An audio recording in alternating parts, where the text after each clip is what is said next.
Welcome everybody to the GSL studio here in Gangnam. It is a great Friday because we have two very high-ranked and very high-level teams coming at you here at the GSTL. Exactly. We have today Team MVP up against LGIM, two really high-profile teams in the league. And of course, LGIM, one of those teams where everyone expects them to do really well this season. And so far, they have been able to win at least one of their two matches. Yeah. LGIM not messing around this season, having one of their most successful seasons yet. We'll see if they can continue to do so up against the stacked lineup of MVP. And they're really pulling out the big guns here, sending out Sniper first as the starting player.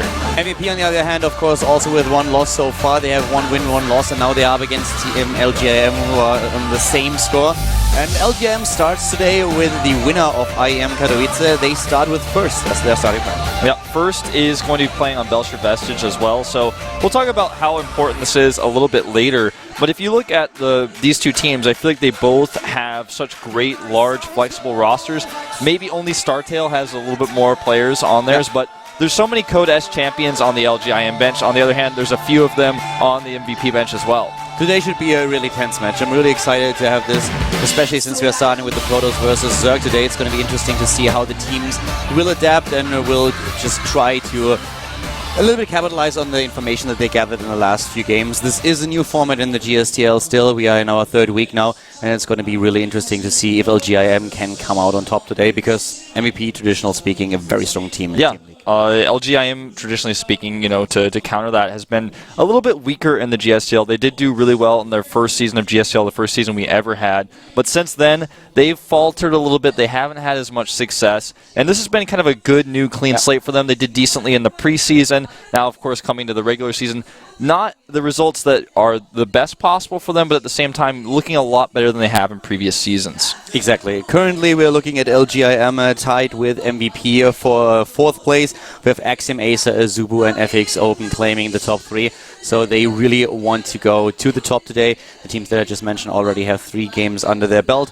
Actually, they don't. We're in the first day of our week 3. So yeah, sorry for that, but definitely this is like the week where things starting to shape up a little bit. Exactly. You know, everybody wants to get those playoff spots, and if you start to falter a little bit here, you may lose your spot, you may lose your way, especially for those teams kind of in the middle. The teams toward the edges, you know, the top place, you know, it can feel a little bit more comfortable. The teams to the bottom, of course, not feeling so much so. I'm giving you a bit of an idea what happened last week. We have the match results, of course. Will be shown in just a second to see how those teams got here. First, of course, the all kill by Team FXO, where SC, well, he certainly made a nice comeback into the StarCraft 2 scene, eliminating every single player on the Axiom Acer roster. Yeah, he came back from a little bit of a hiatus, practiced extremely hard in the house, and he practiced so hard that Shoei said, you know what, you deserve to come out and play first. Did not expect to get the all kill, but he did. And here are our current standings, as you were discussing earlier. Azubu, StarTale, Axiom, Acer, and Prime making the top 4 spots. MVP, of course, tied with Prime there, both of them having a +2 and with neither of them having warnings. If MVP wins today, they'll pull ahead and take that spot. Of course, Prime will play tomorrow, though. So this match is really important for that number 4 spot to see who really solidifies there. Yeah, LGIM and MVP, they have actually a really good chance of still pulling ahead, and with an all-kill or 4-1 today, both of these teams would secure themselves a place at the top of the rankings. As you can see, the indicator is quite good for both, whereas we have NSHosa with a -8 at the bottom of the rankings. Yeah, NSHosa is pretty much out. They're kind of the punching bag of this season. Here's the breakdown of Code and Race for the two teams. You can see both teams fairly even in total players, and there's a lot more Code S players on LGIM, but in general, the distribution is pretty good. There's more players in Code B, of course, for MVP. They've got a really good lineup of players that is not successful in the individual leagues, like Tails, for example, but is very successful in the team league. If you have a race distribution, as you have it for LGIM, in other teams, you would argue that they lack a little bit in the Terran department. They're a bit too... Well, it's a bit too easy to judge who's going to come out, but with Yoda and MVP on the benches, of course, very strong hating Terran players on the lineup. Yeah, we have the entire LGIM roster, of course, with players like Yonghwa first, and also Kangho, aka Lucira. Yeah, and don't forget Happy is missing from that roster. He was one of their stronger Terrans, but he retired, so that's kind of a hole they're going to have to fill. MVP has had a lot of wrist issues recently. Did play pretty well last time he came out against Scarlet. Didn't take the match, however. Here we have Squirtle and MVP. Don't forget that we also have a couple of newer players on the roster, with Rune, for example, who made quite the impression in the preseason tournament. So a very strong lineup that LGIM's coach can rely upon. Yeah. We have Jarl too. And don't forget about Ragnarok, who has made quite a splash coming from the former TSL. Here we have Team MVP, though, with quite a few name changes, as we already addressed in the earlier weeks. We have DRG, of course. We have Naxor, who was originally Monster. We have Tails. We have now also Swagger, a.k.a. Killer, with a fancy new nickname. Yep.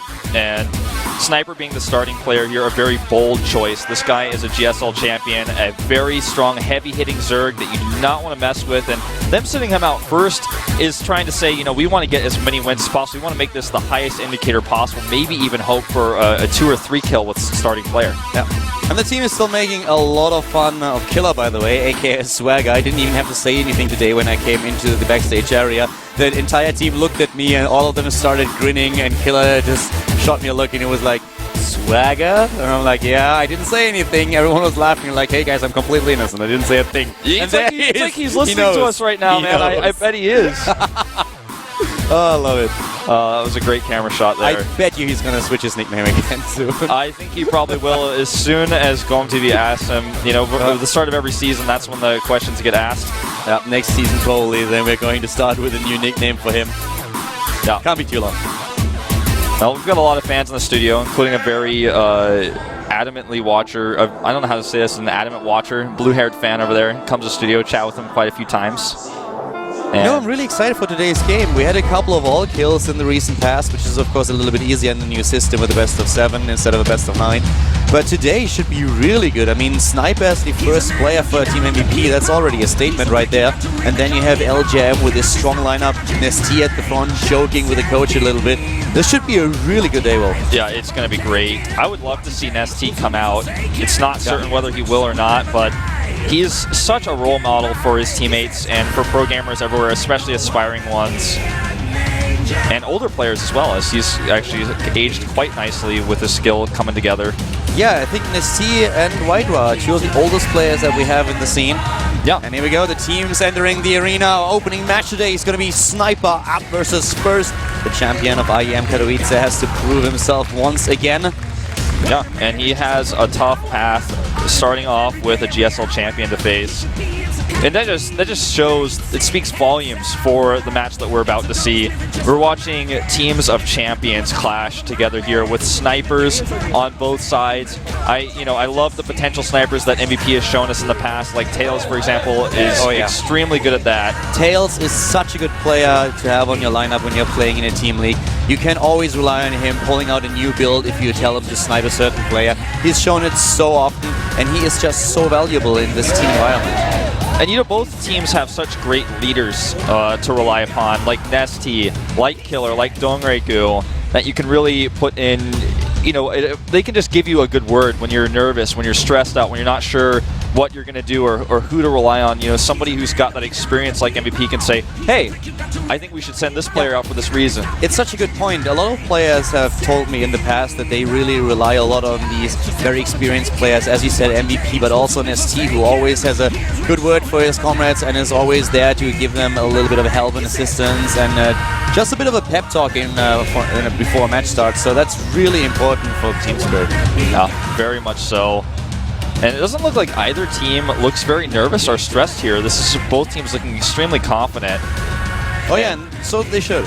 Yeah, exactly. I mean, this is going to be such an intense match. I feel like the first match kind of starts the tumble down the stairs, because that's going to give so much momentum, because both of these starting players are so strong. It's not like you have a mid-range player who's all around good, you know, kind of that player that, yeah, you could probably take a few wins, but you're not expecting him to. This is two players that start off, and if you lose that key player, not only have you lost a key player, but your opponent has such a strong one that you have to now destroy.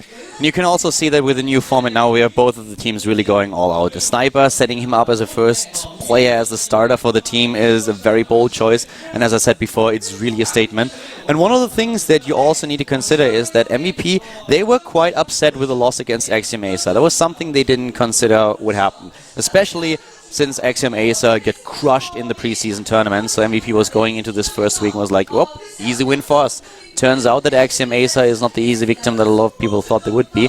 And now MVP already on with one loss on the scorecard. So they really want to prove themselves today against a very strong team, a hype team. And it's not going to be easy. Yeah.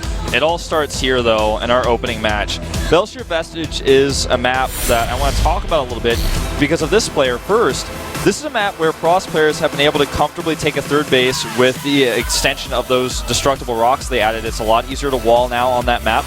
And we've seen Protoss players go into the late game here, and we've also seen Protoss players hit really nice 3-base timings.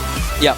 There's a lot that you can do, and a few of the games that will still stick with me for a long time is Flying against Stefano. We really saw Flying just execute a lot of very aggressive builds. That was just back in the days when we still had Wings of Liberty, of course, but still, this is just following a trend that was continued with Heart of the Swarm, where Protoss players were trying to be more and more aggressive on this map, especially in the matchup against them. Yep. Now here's Sniper, GSL champion, however, currently Code A ranked player. Yep. And with all the points and the accomplishments he has, he still ranks 17th in GSL points overall. And his average wins, 2.33. When he comes out in GSTL, 14 wins and 3 losses, an 82.4% win rate. That is insane. Think about what happened when we saw him the last time really performing quite well in GSTL. This was back in the days in the preseason tournament. Oh, sorry, there was when he actually played against Eve. That was one of the last games where he played against Slayers, and then he continued to win the entire Code S season. Yeah. Now he's in Code A, so it won't be a repetition of that story, but that was really impressive, and it all started with his matches in the GSTL, so that might be a new beginning for him here, with Heart of the Swarm, going through Code A, back into Code S. We'll find out soon enough. The Challenger League is supposed to start quite soon. And you guys probably noticed something about Sniper's stats. His best position is last. He's 6-0. Every time he's come out for his team last as the closer, he has not failed a single time. But today, the role is reversed. He's now the starting player. In this Protoss versus Zerg, let's see what he can do. Both of them are getting ready right now, and we are going to find out which team takes game number 1 today. And as Wolf already stated earlier, this will put the team a little bit ahead, the winning team, because not only of the score, but it's also a thing that if you lose, you always are in the position where you have the map choice and you can advance. So you have the slight advantage that you gain when you win the first map, even if the second player can equalize the score. So it's really important to get that first win. Yeah, especially with 2 heavy hitters like this. You destroy a heavy hitter and and that person loses their heavy hitter, and they can't replace that as easily. So this is just such a high-stakes opening match. And you know, when you have this many players as they are in Team MVP and LJM, you can actually prepare snipers for certain players instead for only racers. Teams that only have a few players, maybe like 5, 6, 7, they usually tend to prepare a sniper for a race instead of a player, which makes it much more difficult to snipe a certain player. But we're going to find out what happens right now. Kira is already excited, as you can see. We are jumping into game number 1 at the GSTL Season 1 2013. LGIM up against Team MVP.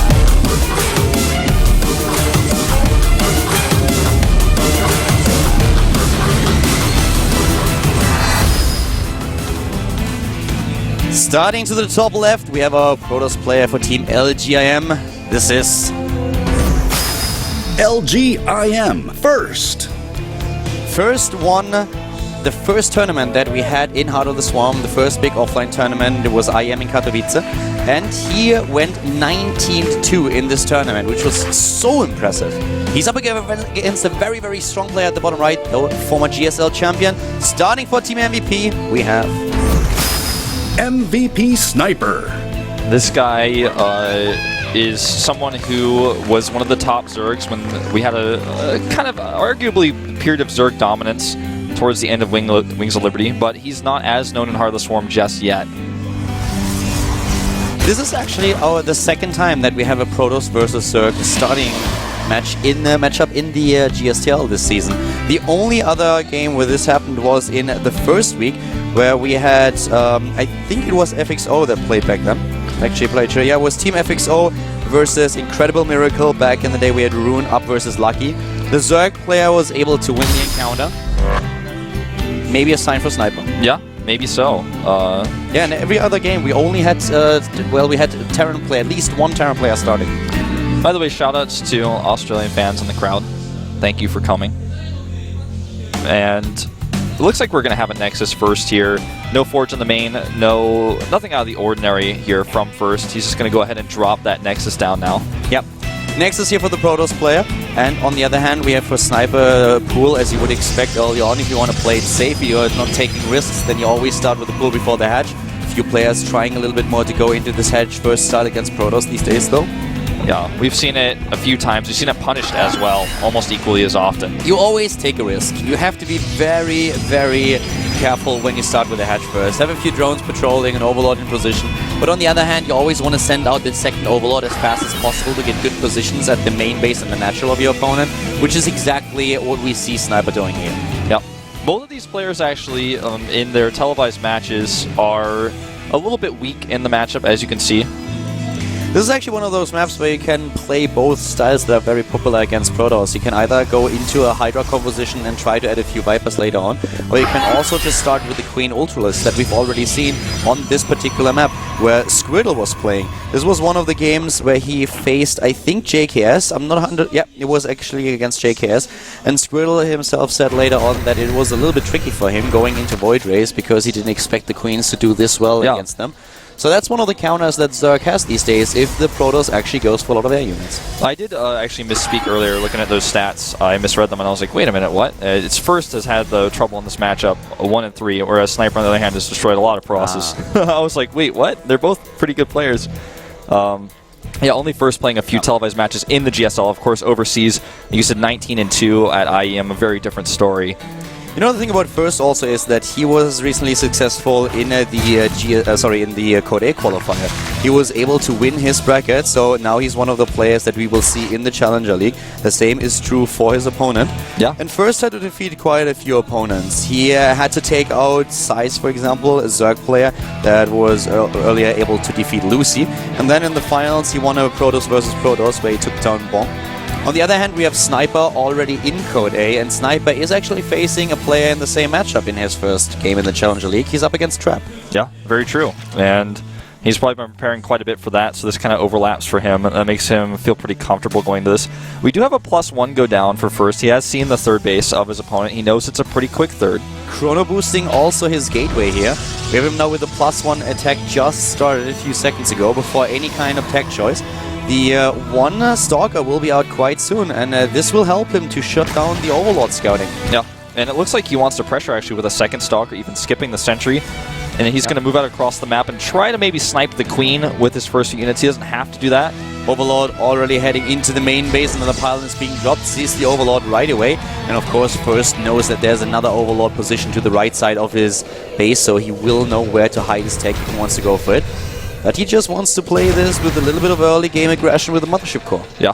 Something else to note is that we have the Overlord that's already spotted the gas, so he knows that it's a 4 gas, so he's looking around everywhere, wants to be able to see what's going on.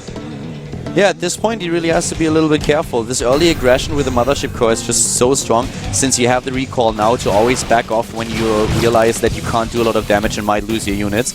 But at this point, we don't even have a lot of upgrades for our Zerg player here. He didn't start speed, he's still only relying on a few Zerglings, but he has to be careful because +1 is about to finish, and then the Zealots will give him quite a lot of trouble. Yeah, very true, and he's also got the Mothership Core here, so he really wants to assassinate this Queen. There's a lot of Lings he's targeting here, and I think he will get the Queen no matter what. There's not enough anti-air, there's no second Queen, and the Mothership Core can easily just snipe it down, and the Stalkers can get away before speed is done. Of course, speed's not even started at this point. But that was really well done. Did you see that was awesome? Sniper already realizing that he would lose his Queen, starts another one, saves it so that he can use another inject, so he will lose nearly no production. It's of course annoying to him to lose this 150 minerals early on in the game, but production-wise, he's going to be completely fine here. Yeah, and I mean, when you consider the Zealot was lost, it's actually not too bad of a trade for him overall. Meanwhile, we have +1 armor now on the way, and with the gates going down here at the robotics, he's just going to be playing a safer game. He's getting the Observer out. Yep, gets the Observer out already, and we have additional gateways following it up to be completely safe here. But let's have a quick look at what Sniper is currently doing. He's heading into the Roach Warren, pretty standard timing to get the Roaches out, and from the start he's dedicating his resources towards the upgrades for range. So we will most likely also see him with the Hydra Den here. That's something that he can definitely utilize, and maybe even go into a fast Hive Tech. He has a lot of options here, trying to get, for example, Vipers out super fast. We won't see the Queen Ultralisk style that we saw from players like Lucky in the past. Yeah. And when he sees this third base, he's already seen it. He could make a tough choice, which is to make the Hydro stand and be aggressive, or to get that faster Hive, because he knows that the Pross, first in this case, will be very passive. Oh, he almost gets the Observer. Will he get it? One more shot would do it. Boom. Observer down, and this is also very important. Lair is done now, so with the Lair already done, he can now immediately start to go into this next tech, and oh, this is going to be an interesting one, Wolf. We have a Spire up against double Stargate. Yeah, and this is most likely going to be for Phoenixes as soon as he scouts this, but he could be planning Void Rays before that. It's just all about what he scouts, and he lost his Observer. Meanwhile, he's not force fielding here, very late on those force fields. Yeah, but safe enough. The Ling's heading over to the third base, which is still protected by one of the cannons. You know, I'm a little bit curious what exactly Sniper is going to do with the Spire, because these days you don't really go Corruptor anymore if you don't have to. You always try to rely on Vipers. So if he really wants to go for Mutalisk, then dedicating this much gas especially into the +1/+1 upgrades is a bit of a questionable choice. And now he's going full Roach, so this looks more like he wants to go for Roach Corruptor, which is very old school, but not really what you want to go for in Heart of the Swamp. Look at this perfect micro, by the way, that he's using on these probes. He traps them. He doesn't micro those Lings, though he could have actually targeted those probes down. Meanwhile, he runs his Lings by. He wants to find a gap. Unfortunately, the Zealot, though, is blocking. He's just trying to get anything he can here. Meanwhile, Fleet Beacon goes down for first. Yeah, this is going to be really interesting, because, you know, the way that this is being played, it could actually well work out with the choice to go into Spire. Usually it's very, very rare to see that in Heart of the Swarm, but as you could already see, the second Observer goes in and he sees the Spire, so now this will affect the choice that first will, well, the path that first is going to go down with those double Stargates. Yeah, look at his Mothership Core positioning here. He's got it so he can use a Time Warp if he wants to. Good force fields on the left side, but the right side is totally exposed.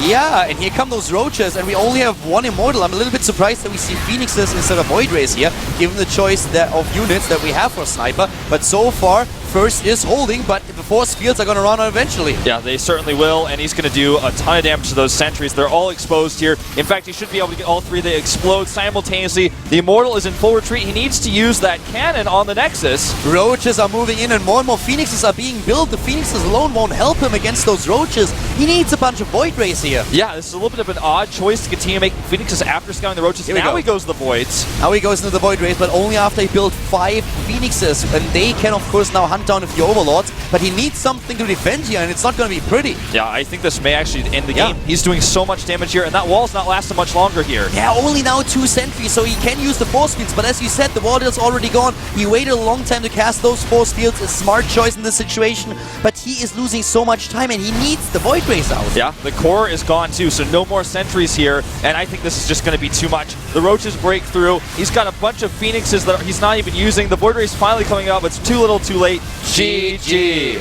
MVP Sniper takes game number 1. A little bit of an odd choice of strategy here by First. He was relying on his opponent not attacking, but when Sniper saw this third base, he just went for it. Yeah. And you could really see, I actually think that he planned from the beginning to put in a lot of aggression. That's the reason why he chose to go into the Spire instead of going into the Infestation Pit and then into the Hive Tech, because from the beginning he apparently never intended to go Hive if he could avoid it. And it was kind of a weird blind choice by First to go double Phoenixes like that. And then once he saw the Spire after he was going double Phoenixes, but the key point I think to realize for him is that he didn't really see the Roach numbers, because his Observer had to go all the way around the edge to dodge that Overseer. He didn't see the Roaches at first with his Observer because it got sniped early. So he kept making Phoenixes because he wasn't sure the Roaches were coming. Then it was like, uh-oh, how do I defend here? I really think that he only started to commit this heavily to Phoenixes because he assumed that it would be a Mutalisk play. Yeah. I mean, we saw the upgrades, we saw the 1-1 for the Roach units, but he didn't really know they were coming. Exactly. And as you said, he probably spotted the Roaches quite late in the game, so up to the point where the Roaches were suddenly just pushing down in his third, he might have assumed that he's facing a Mass Mutalisk play and a Ling Muta Baneling timing. Yeah. So that's the only thing that I can come up with why he went into Phoenixes instead of immediately committing to Void Ray. Exactly, and with all let's talk about the gas. He started the Anion Pulse Crystals upgrade blind. He also made like 4 Phoenixes, And that's a fleet beacon, that's 200 more gas, so he only had like 4 sentries when the attack came, so he didn't have enough force fields because he didn't make the sentries. He was thinking he was going to be facing mutas, and he didn't want to have the sentries. He's not very good at anti-air, so he was very mutalist focused in his entire strategy, just blindly starting the pulse crystals, not enough sentries there. It wasn't really about bad force fields, it was just the lack of energy he had. The gateways were also a problem. He had 3 gateways that he could use. That was all that he had, and of course the robotics. So I feel if he would have cancelled those Phoenixes the second he saw the Roaches and tried to chrono boost out 2 of the Void Rays, it would have helped him a lot, especially now, of course, with the overcharge, with the prismatic alignment for the Void Rays. They do so much more damage now when they are up against the Roaches. That could have helped him. If he would have survived is, of course, the question, but that is the only thing that he could have done. He just was working on completely false assumptions here. Yeah, I think maybe what he thought was, okay, he saw the robotics with the Overlord, so maybe he was thinking, now he sees I'm going Robo, I'm only going to make 1 Immortal, and then I get double Phoenix, so he's going to think mutas are a good choice because he saw my Robo, and then I'll surprise him with my Phoenixes. But the better strategy goes to Sniper because his Spire is useful in multiple ways. It could make Corruptors or Mutalists. Let's see what LGIM is going to do next, though. The one thing is that Sniper didn't never really try... Oh, nice. We have actually Yoda coming out here. Yep, Yoda, good choice. One thing about Sniper, though, is like he never intended to play this as a mind game because he tried to chase those Overseers out, and he was really very determined to make sure that there's not a lot of scouting going on. So I really feel that the Spire was just in case that his opponent committed to a very fast Colossus, Colossus tech, so that he had something to deal with him. Because if you plan for a longer game, then you usually try to head into Hive, as pointed out earlier, so that you have the Vikings. I completely agree. It was just a flexible Spire. And it gave him the win here. So now, switching gears, we go into a Terran versus Zerg, a matchup that Zergs have been struggling with very much so because of the Widow Mines and the dropships. Yoda is one of the very, very strong players, Terran players that we have on the LJM roster, so this is going to be a really good game. Before we jump into our next map, though, we have a 5-minute break, and then we will be back here at the GSTL first season of 2013. LGIM up versus Team MVP. See you in a few.